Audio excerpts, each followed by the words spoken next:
Animal చిత్రంలో కొడుకు పాత్రను మీరు సమర్థిస్తారా? అతను తండ్రి పైన చూపించినది ప్రేమ అంటారా?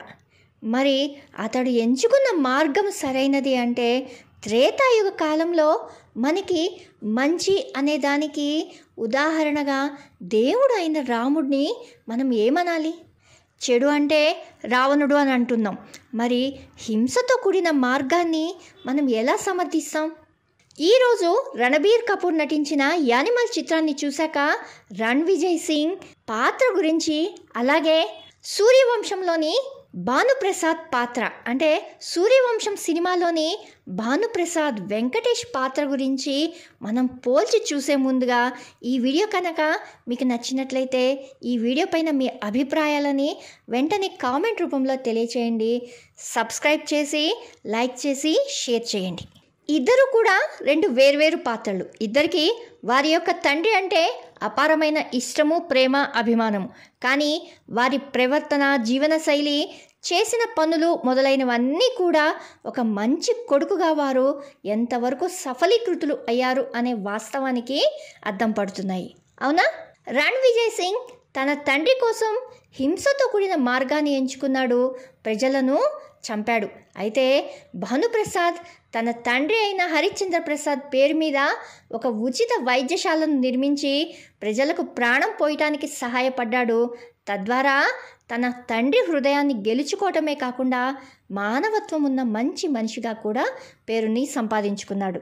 రణ్విజయ్ సింగ్ తన భార్య అయిన గీతాంజలిని కొడతాడు.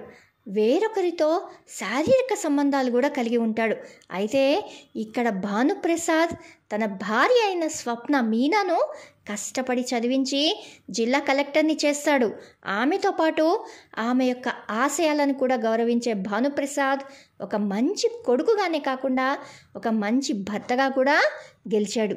అలాగే అతని మరదలు తన మేనత్త కూతురు అయిన మాధవి అంటే సంఘవి తన భర్త యొక్క ఉద్యోగం కోసమని భానుప్రసాద్ దగ్గరికి వెళ్ళినప్పుడు ఆమెతో దురుసుగా ప్రవర్తించడం, లేదా తన కోసం వచ్చిందని అలుసుగా తీసుకొని ఆమె పైన ఎటువంటి ఇతరత్ర ఆలోచనలు లేకుండా హుందాగా వ్యవహరిస్తాడు.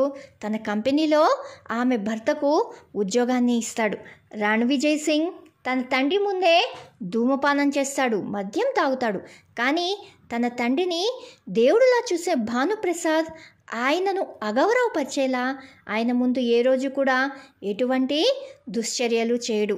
రణ్విజయ్ సింగ్ తన తండ్రి డబ్బుతో కొనుగోలు చేసిన విమానంలో ప్రయాణం చేస్తే భానుప్రసాద్ కష్టపడి తన తండ్రి పేరు మీద హరిశ్చంద్ర ప్రసాద్ ట్రావెల్స్ని ప్రారంభించి తన సొంత కాళ్ళ మీద నిలబడి హరిశ్చంద్ర ప్రసాద్ కొడుకు భానుప్రసాద్ అని కాకుండా భానుప్రసాద్ తండ్రి హరిశ్చంద్ర ప్రసాద్ అని చెప్పుకునేలా తన తండ్రికి అపారమైన కీర్తిని సంపాదించాడు.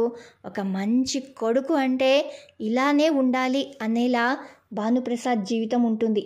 మంచి చెడు అనే దాని మీద ఒక అవగాహన వస్తే ఈ వీడియో పైన మీ అభిప్రాయాలని కామెంట్ రూపంలో తెలియచేయండి. సబ్స్క్రైబ్ చేసి లైక్ చేసి షేర్ చేయండి.